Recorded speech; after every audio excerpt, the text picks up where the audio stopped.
Hello, good morning.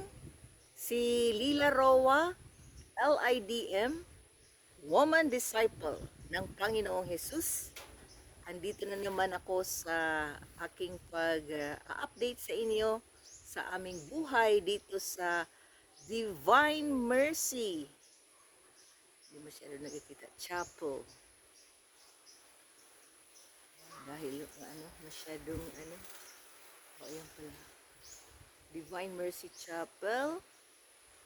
Ayan, andun yung aming chapel sa taas.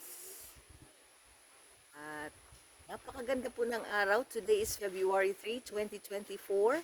It's a beautiful morning. Napakaganda ng aming tanawin dito. Makikita nyo yan ang may palayan. Yan. Tapos dito naman sa kabila ay merong kabilitong isang bahay kubo.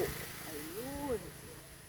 Na pwedeng may tatlong matutulog dyan ng mga lalaki kasi nandyan yung aking kasama na LIDM. Wala siya ngayon. Si kapatid Jess Abia. Kaming dalawa ngayon ang namamahala dito sa Divine Mercy Chapel. Sinasabi ko na ako'y pumunta dito last March, last year. Ang dami pa pong gagawin. Pero dahan-dahan lang po, di po ba? Yan, ipapakita ko sa inyo. Ito ang Sitio Santa Ana, Bangkatan, Bako. Wala nga lang ako dun sa, hindi ko lang mapakita yung bundok. Pero we will try to go down.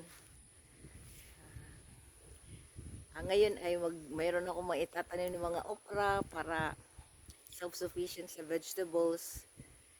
Ang mga araw ay umuulan. Ngayon naman ay may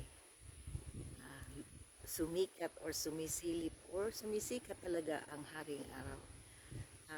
It's a Saturday morning, right? So, have a good day, everyone.